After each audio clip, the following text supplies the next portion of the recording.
উত্তরাধুনিক যুগের দৃষ্টিনন্দন নকশা, আধুনিক সমরবিদ্যার নিখুঁত কার্যকারিতা আর সর্বাধুনিক প্রযুক্তির এক অপূর্ব মেলবন্ধন। আমেরিকার তৈরি এক একটি যুদ্ধ বিমান যেন আকাশের অঘোষিত সম্রাট। সামরিক সক্ষমতার দিক থেকে বিশ্বমঞ্চে এক নম্বর স্থানটি বহু বছর ধরেই ধরে রেখেছে মার্কিন যুক্তরাষ্ট্র। আর তাই পরাশক্তি আমেরিকার তৈরি এসব সমরাস্ত্র নিজের বিমান বাহিনীতে যুক্ত করতে পারলে সামরিক সামর্থ্য যেমন বাড়বে, তেমনি ভূরাজনৈতিক শক্তিও কিছুটা নিজেদের অনুকূলে আসবে।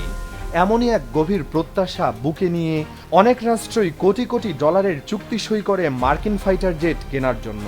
কিন্তু প্রশ্ন হলো, বিশাল অঙ্কের অর্থ খরচের পর বাস্তবে কি তারা সত্যি সেই স্বাধীনতা পায়? যখন কোনো দেশ কোটি কোটি ডলারের বিনিময়ে আমেরিকার কাছ থেকে একটি অত্যাধুনিক যুদ্ধবিমান কেনে, তখন কেবল একটি বিমানই তাদের দেশের বিমান ঘাঁটিতে পৌঁছায় না, এর সাথে অলিখিতভাবে ক্রেতা দেশের ঘাড়ে চেপে বসে এক বিশাল শর্তের পাহাড়। একের পর এক নিষেধাজ্ঞা এবং টার্মস অ্যান্ড কন্ডিশনসের মোড়কে ঢাকা থাকা কিছু অনাকাঙ্ক্ষিত বিপত্তি। এই চুক্তিগুলোর প্রতিটি ধারা ক্রেতাকে প্রতিনিয়ত মনে করিয়ে দেয়, এই যুদ্ধবিমানের আনুষ্ঠানিক মালিক আপনি হলেও এর আসল চাবিকাঠি কিন্তু রয়েছে অন্য কারো হাতে। আপাতদৃষ্টিতে তেতো মনে হলেও সামরিক ইতিহাসের পাতা উল্টালে এটাই কঠিন বাস্তব হিসাবে সামনে আসে। অতীতে পাকিস্তান, ইরান, ভেনিজুয়েলা কিংবা ইন্দোনেশিয়ার মতো রাষ্ট্রগুলো যখন সংকটের মুখোমুখি হয়েছিল, তখন আমেরিকার কঠোর চুক্তির বেড়াজালে আটকে পড়ে নিজেদের কেনা বিমানগুলোকেই তারা যুদ্ধের ময়দানে নামাতে পারেনি। ফলে কোটি কোটি ডলার ব্যয় কেনা এই যুদ্ধ বিমানগুলো হ্যাঙ্গারের ভেতরে স্রেফ একটি জড়ো ধাতব টুকরো বা শোপিস হিসেবে পড়ে থেকেছে বছরের পর বছর ধরে। আমেরিকার যুদ্ধবিমান ক্রয়ের ক্ষেত্রে প্রথম এবং সবচেয়ে বড় বাধাটি শুরু হয় একটি বিশেষ নথির মাধ্যমে, যাকে সামরিক ভাষায় বলা হয় এন্ড ইউজার এগ্রিমেন্ট বা ইইউএ। এই চুক্তিপত্রের মূল কথাই হলো, আপনি কোটি ডলারের মালিক হতে পারেন, কিন্তু এই বিমান আপনার নিজের মর্জি মতো ব্যবহার করার কোনো অধিকার আপনার নেই।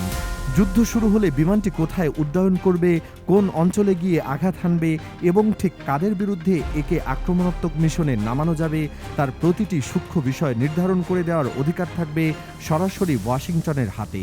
শুধু তাই নয়, প্রতিটি যুদ্ধযানের ওপর মার্কিন প্রশাসনের থাকবে সার্বক্ষণিক নজরদারি।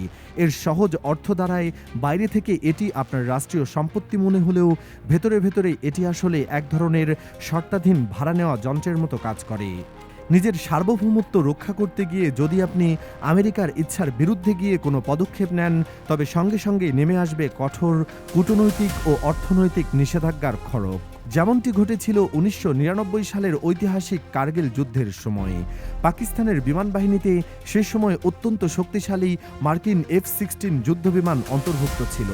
ভারতের বিমান শক্তির বিরুদ্ধে আকাশসীমায় আধিপত্য বজায় রাখতে পাকিস্তান চাইলেই এই বিমানগুলো সরাসরি সম্মুখ অভিযানে নামাতে পারত। কিন্তু যুক্তরাষ্ট্রের এন্ড ইউজার এগ্রিমেন্টের কড়া শর্তের কারণে ওয়াশিংটনের অনুমতি ছাড়া পাকিস্তানের পক্ষে সেই আক্রমণাত্মক পদক্ষেপ নেওয়া সম্ভব ছিল না। ফলাফল যা হওয়ার তাই হয়েছিল। পাকিস্তানের আকাশসীমা রক্ষায় মহড়া বা সীমান্তে চক্কর দেওয়া ছাড়া প্রকৃত কোনো আক্রমণাত্মক মিশনে সেবার F-16 বিমানগুলোকে ব্যবহার করতে পারেনি দেশটির সামরিক বাহিনী। তারা কেবল অলস সীমান্তে চক্কর দিয়ে নিজেদের ঘাঁটিতে ফিরে এসেছিল। আমেরিকার তৈরি অস্ত্রের উপর নিয়ন্ত্রণ ধরে রাখার আরেকটি বড় বৈশ্বিক হাতিয়ার হল international traffic in arms regulation বা ITAR। এটি কেবল একটি সাধারণ আইনি কাঠামো নয়, এটি আসলে এক অলঙ্ঘনীয় অদৃশ্য দেওয়াল। এটি মার্কিন প্রশাসনের এমন এক কঠোর নজরদারি ব্যবস্থা, যা দিয়ে বিমানের প্রতিটি ছোট যন্ত্রাংশ, এমনকি এর কম্পিউটার সিস্টেমের ভেতরে থাকা প্রতিটি সফটওয়্যার কোডের উপর আমেরিকার স্থায়ী কর্তৃত্ব বজায় রাখা হয়। এই আইনের কঠোর বেড়াজালের কারণে কোনো দেশ চাইলেই নিজেদের কাছে থাকা পুরনো মার্কিন যুদ্ধবিমানগুলোকে নিজস্ব উদ্যোগে মেরামত বা আধুনিকায়ন করতে পারে না। এমনকি ন্যাটো সদস্য রাষ্ট্র বা আমেরিকার ঘনিষ্ঠ বন্ধুদের ক্ষেত্রেও এই EITA-এর ব্যবস্থা খুব বেশি ব্যতিক্রম ঘটে না। এর একটি বড় প্রমাণ হল 2010 সালে আন্তর্জাতিক অস্ত্র আইন ও ITA-এর কঠোর নিয়ম লঙ্ঘনের অভিযোগে যুক্তরাজ্যের খ্যাতনামা অস্ত্র নির্মাতা প্রতিষ্ঠান BAE সিস্টেমসকে মার্কিন বিচার বিভাগ প্রায় $400 মিলিয়ন বিশাল অঙ্কের আর্থিক জরিমানা করতে বাধ্য হয়েছিল। কারণ মার্কিন অনুমোদন ছাড়া প্রযুক্তির কোনো ধরনের হস্তান্তর বা ব্যবহার আমেরিকার আইন অনুযায়ী সম্পূর্ণ অবৈধ। তবে কেবল চুক্তিপত্র বা সফটওয়্যার কোডেই এই জটলা শেষ হয় না। সমস্যাটি আরও অনেক গভীরে প্রোথিত।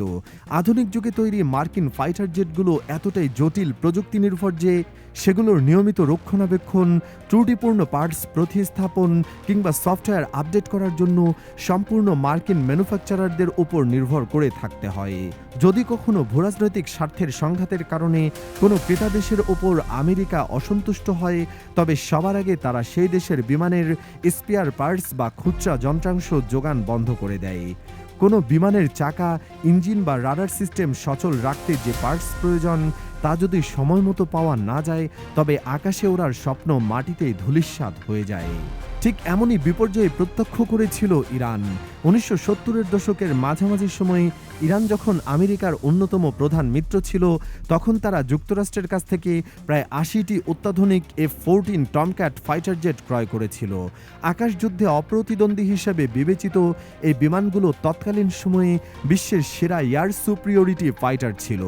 কিন্তু 1979 সালের ঐতিহাসিক ইসলামিক বিপ্লবের পর যখন আমেরিকার সাথে ইরানের সম্পর্কের চাকা সম্পূর্ণ বিপরীত দিকে ঘুরে যায়, তখন মার্কিন প্রশাসন মাত্র কয়েক ঘন্টার নোটিশে ইরানের সমস্ত যুদ্ধবিমানের খুচরা যন্ত্রাংশ সরবরাহ এবং সফটওয়্যার আপডেট স্থায়ীভাবে বন্ধ করে দেয়। এর পরিণতিতে ইরানের সেই দুর্ধর্ষ F-14 বহরটি একে একে অকেজো হয়ে পড়ে এবং প্রয়োজনীয় রক্ষণাবেক্ষণের অভাবে মাটিতেই অলস বসে থাকতে বাধ্য হয়। এই ঘটনার পুনরাবৃত্তি ঘটেছিল ভেনিজুয়েলার ক্ষেত্রেও।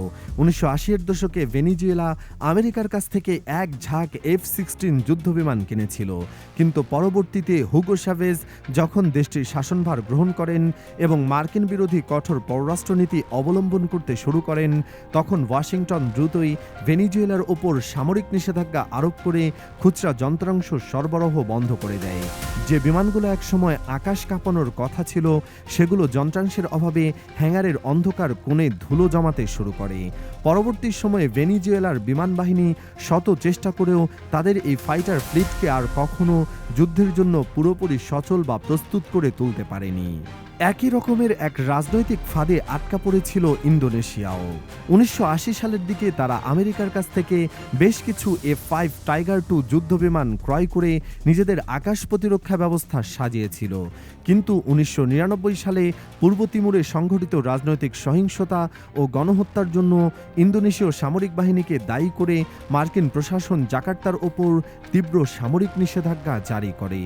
এর ফলে ইন্দোনেশিয়ার বিমান বাহিনীর হাতে থাকা মার্কিন যুদ্ধ বিমানগুলোর জন্য প্রয়োজনীয় সমস্ত খুচরা যন্ত্রাংশ আটকে যায়, যার কারণে এক পর্যায়ে তাদের অর্ধেকেরও বেশি ফাইটার জেট অচল হয়ে পড়ে। তাছাড়া মার্কিন যুদ্ধবিমানের চুক্তিপত্রে অত্যন্ত সূক্ষ্ম অক্ষরে আরেকটি গুরুত্বপূর্ণ সত্য লেখা থাকে: আপনি চাইলেই এই বিমানগুলো অন্য কোনো তৃতীয় দেশের কাছে বিক্রি বা হস্তান্তর করতে পারবেন না। প্রতিটি ক্ষেত্রে নিতে হবে ওয়াশিংটনের বিশেষ অনুমতি। এই কঠিন বাস্তবতার মুখে দাঁড়িয়ে সামরিক বিশ্লেষকরা মনে করেন, আমেরিকার কাছ থেকে যুদ্ধবিমান কেনার অর্থ কেবল উন্নত প্রযুক্তি ক্রয় করা নয়, বরং এটি এক ধরনের রাজনৈতিক ও কূটনৈতিক ঋণ গ্রহণ করার মতো। এই ঋণের সুদ ক্রেতা দেশগুলোকে পরিশোধ করতে হয় তাদের নিজস্ব কূটনৈতিক আনুগত্যের মাধ্যমে, আর কখনো কখনো সেই আনুগত্য বজায় রাখার মূল্য হয়ে দাঁড়ায় আকাশের মতো সীমাহীন। দর্শক, এমন সব তথ্যবহুল ভিডিও পেতে আমাদের চ্যানেলটিকে সাবস্ক্রাইব করে পাশে থাকা বেল আইকনটিকে বাজিয়ে দিন। ধন্যবাদ।